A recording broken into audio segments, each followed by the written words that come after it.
What can you say to the people of El Paso who've been waiting for this? There is a camera pointed almost directly to where this mailbox blew up, but the pastor here tells me that it's only for a live feed and does not record video. And if you walk with me this way, it's the same story. Another couch, a couple of tires, and it's the exact same thing down this road as far as you can see. What we saw was El Paso police really focusing on this home that you see behind me. They say messages can be sent directly to smartphones or broadcast over a speaker system across the entire campus. And they're now asking the public to take a second look at the video. Tires, couches, and electronics, just a few of the things we found dumped in the desert, left for someone else to clean up. I can tell you the debt is getting paid, but the revenue isn't covering all of the costs. But my all-time favorite, right behind me, we have fair food. Anything and everything fried that you can imagine, ice cream, corn dogs, all the good stuff. So you can come here to Social Square, grab a prop, take a selfie, hashtag EP Chihuahuas, GER time, and fetch the fun,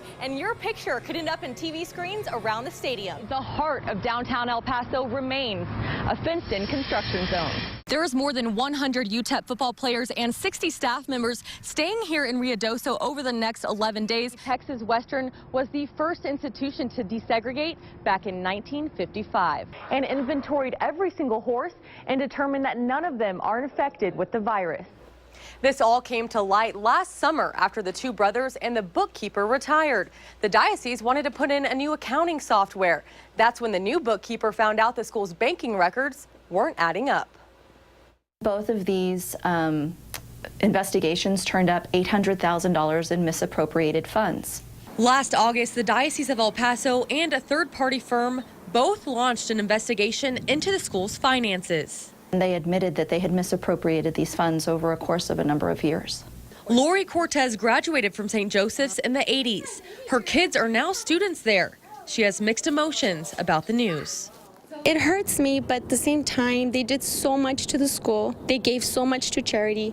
The brothers are both in their 70s. While their age was a factor in not pursuing charges, O'Hara says it came down to getting the money back. Do we pursue a criminal charge against these older gentlemen? They would likely go to jail, and then the school gets nothing, although justice was served, some would say. Or does the order in the diocese work out a restitution agreement, in which case the money is able to go back to St. Joseph? But the bookkeeping was so bad, there were only financial records dating back to 2009 and a couple of months in 2007. The $800,000 that we're telling you about now is what we can actually see from the paperwork that was provided. But there was a lot of missing paperwork. So it could be more. Could have been more. The Cortez family has a long history with the school. Lori says the brothers are responsible for turning the school around and helping those in need. My sister passed away, and they took my nephew and gave him a scholarship for 2 years for free. And yet the diocese says the brothers spent lavishly on themselves. They were spending money and using credit cards in a way that showed they were living a lifestyle that was far from a life of poverty. The order in Cincinnati will start paying the $800,000 back in 4 quarterly payments starting later this month. Bishop Mark Seitz has asked for prayers for the two brothers during this year of mercy. Live in the studio, Courtney Schoenemann, CBS 4 at 10. This camera captured a man walking away from Calvary Baptist Church around the time of the explosion back on August 2nd. The FBI has still not identified him, and they're now asking the public to take a second look at the video. It shows a man wearing a dark blue shirt, plaid shorts, and hiking boots. He appears to be carrying a package or a bag. Somebody out there knows who is responsible for these explosive devices, and it's time that person came forward. As CBS 4 reported, investigators determined the explosions at Calvary Baptist and Holy Cross Catholic Church could have been deadly if someone would have been close when they went off. Although 3 months have passed, the FBI says this case remains a priority. By working together, we can solve this crime. Get the person or these persons off our streets. Kevin Glenn is the lead pastor at Calvary Baptist Church. He says he's not frustrated by the lack of information released today and remains hopeful an arrest will be made. They're working really hard, and they seem to have quite a few leads. But, you know, I grew up in a house of first responders, and so one of the things that I learned is not to not to think that just because there hasn't been a development yet, that there won't be a development in the near future. Since the incident, the church has installed more high-quality cameras, and Glenn says their attendance is on the rise. We don't have, we don't have armed people around, a lot of eyes on what is going on here, and a heightened sense of vigilance from our people. They're looking around and being very welcoming and open with new people, as we're supposed to be, but at the same time, not afraid if something looks out of place or just doesn't feel right to speak up. The FBI is still offering a $20,000 reward for information leading to an arrest or conviction in this case. We posted information on how to contact investigators on our website, CBS4Local.com. Reporting from Las Cruces, Courtney Schoenemann, CBS 4 at 5:30. I'm holding a press release that was sent out by the city in February of 2014. Now here it promises El Pasoans would be enjoying a newly renovated San Jacinto Plaza in about a year. Well, we're now a year past that promised completion, and as you can see behind me, the heart of downtown El Paso remains a fenced-in construction zone. I would just love to see it up as soon as possible, and it looks like they're doing a beautiful job. It's just taking a bit longer than was expected. People around the city echo the same feeling. El Paso city leaders have been under heavy scrutiny for failing to meet at least 3 deadlines over the last year. Sometimes there is some delays in design, vendors getting equipment here, getting material here. So it's just a variety of different things. Gilbert Guerrero was brought on as San Jacinto Plaza's 4th project manager last March. He says out of 100 projects he's worked on in the last 2 decades, San Jacinto has been the most challenging. Yeah, it's the pressure of that. It's the media as well. It's everybody asking when is it going to be done. So like I say, it's a complicated project. Guerrero hasn't been the only one under pressure.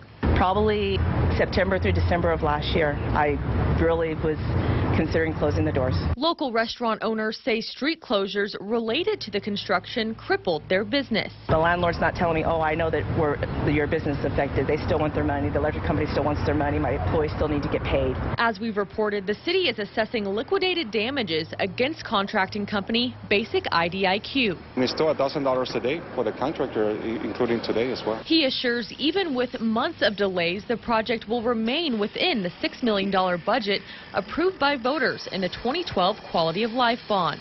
But he wouldn't blame the city nor the contractors for what has transpired. But I can't really say one person's responsible. He says now that the Los Lagartos sculpture has been installed, landscaping and paving is all that's left. We're going to be able to install the brake pavers after that. And right now we're working on the last section of the park, which is the entrance on Oregon Street.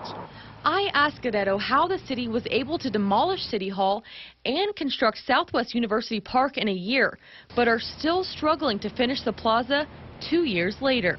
Well, it's a different project, different resources, so I can't comment on the park and who was there. I was not there at the park, so I don't know what resources were provided to that project or what the contractor did. I can only speak for San Jacinto. Although project manager Gilbert Guerrero promises we're only a couple of weeks away from a ribbon cutting, people here on the street tell me they'll believe it when they see it. Reporting from downtown El Paso, Courtney Schoenemann, CBS 4 at 5:30. Border Patrol agents here in El Paso tell me the trend of drivers being non-compliant has just popped up over the last 2 years. They say it should be a simple, pleasant encounter, but until an agent can verify the citizenship of the driver and passengers, it can make the process very difficult. It can be as easy as this. Good afternoon, ma'am. U.S. Border Patrol. State your citizenship, please. Your citizen. Just traveling by yourself today? Yes. Thank you. Have a good afternoon. Thanks. But U.S. Border Patrol agent Adrian Calvillo says there's a new trend of drivers challenging their authority at immigration checkpoints. We do have the people that are just contesting it and they don't agree with it and stop and they don't answer our questions. There's also a trend of those drivers filming the encounter on their phones and posting videos online. As long as we're doing our jobs correctly, there should be nothing to hide. The checkpoints also have cameras, so the encounter is also being videotaped as well. He says the 1976 Supreme Court case, United States versus Martinez Fuerte, ruled immigration checkpoints are constitutional. A brief detainment not related on anything that's individual suspicion or reasonable suspicion based, is constitutional. It does not violate the Fourth Amendment right. Karen Roth travels through checkpoints often. She says she has no problem stating her citizenship. Everybody should know, that they are basically policing the area, keeping our borders safe, and they, that they have to answer questions, so that's crazy.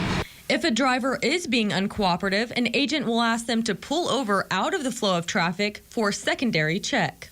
Once they come into the checkpoint, they just need to understand the constitutionality has been upheld by the U.S. Supreme Court for the checkpoints. If they're here, our duty is to establish alienage on everybody that comes through.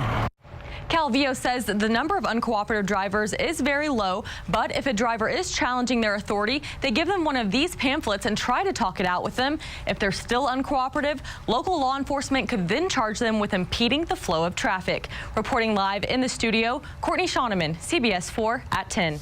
There is more than 100 UTEP football players and 60 staff members staying here in Ruidoso over the next 11 days, not to mention the Miner fans who make the trip up here to watch them practice. The Ruidoso Chamber of Commerce expects business here to soar. The Miners are staying at the Sierra Blanca Lodge, which is within walking distance of 3 practice fields. At the hotel's convention center, the team has access to a cafeteria, meeting room, and weight room.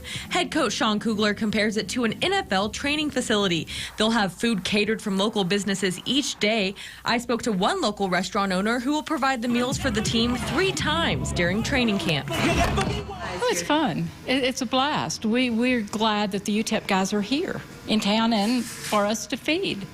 So it's been fun. First off, though, the practice conditions are second to none because it's not hot, it's not cold. You got a picturesque view. But I've had so much response from the people in El Paso. They're excited that we're going to Ruidoso and they can come up and make a weekend and watch our team practice or go to the racetracks or go shop or do whatever they do. With UTEP training camp and horse races in town, Ruidoso city leaders say hotels are pretty much booked, but they still expect fans to make the trip to watch the first few practices of the 2015-2016 season. The Miners will head back to El Paso Sunday, August 16th. Reporting in Ruidoso, Courtney Schoenemann, CBS 4 at 5:30. The number of veteran-owned businesses is growing, but Borderland vets say there's still plenty of work to be done. Good evening, everyone. I'm Courtney Schoenemann. A major piece of legislation in the state is about to go into effect. As we ring in the new year tonight at midnight, people will be able to start openly carrying handguns in public. Good evening, everyone. I'm Courtney Schoenemann. We have breaking news out of Far East El Paso right now. Dispatchers tell CBS 4 that this is an extrication, which means someone is trapped inside a vehicle. It's happening on Loop 375 South at Alameda. Few details are being released, but we just got word that one person is being rushed to the hospital with life-threatening injuries. Traffic in the area is backed up, so you probably want to avoid it. We have a crew en route, and we'll bring more information as soon as it becomes available. Good evening, everyone. I'm Courtney Schoenemann. Shelton Dotson and Patricia Maese have the night off. The big story this evening. As of today, only 5 states and the District of Columbia ban the open carrying of handguns. CBS 4 at 5:30's Ashley Cullinane talked with a government professor about how this law could influence other states. She joins us from the studio. This is a live look out of New York City, where millions are bringing in the new year in Times Square, where the ball has just dropped. Happening now, people around the country and the world continue to celebrate the new year into the early morning hours. Good evening and happy New Year's Eve, everyone. I'm Courtney Schoenemann. Shelton Dotson and Patricia Maese are off tonight. 2 men wanted on child sex charges are caught at our international bridges. The first man was caught trying to enter the country through the Paso del Norte Bridge in downtown El Paso. A fingerprint scan led to a warrant for aggravated sexual assault of a child. The second man was discovered when he showed up at the Columbus port of entry with a gunshot wound. He was wanted for fondling a child in Greeley, Colorado. Overall, 5 wanted suspects were taken into custody by U.S. Customs and Border Protection officers. All right, so bad news for the Cowboys, but the fans probably won't give up yet. Staying hopeful. Staying hopeful. 2 games back, 3 games to go. All right. And Carolyn Johnson did 137 miles in 72 hours straight. So these 2 people ran more times in 4 days than we have in our whole lives. Our whole lives. I'm lucky if I can get 30 minutes in without stopping. Good for you guys. Again, that was in Phoenix. You're feeling very generous today with the 83 and the 86. Well, you know what that means? It's baseball weather. It is. It's good to have baseball back. Baseball's back. All is right in the world. Well, there you go, Lou. Okay, good. So no snow, but light freezing drizzle. That's is the tonight, word. so be careful. Freezing drizzle is not snow. That's what you're saying? On that note, it is. Happy New Year. Happy New Year's Eve.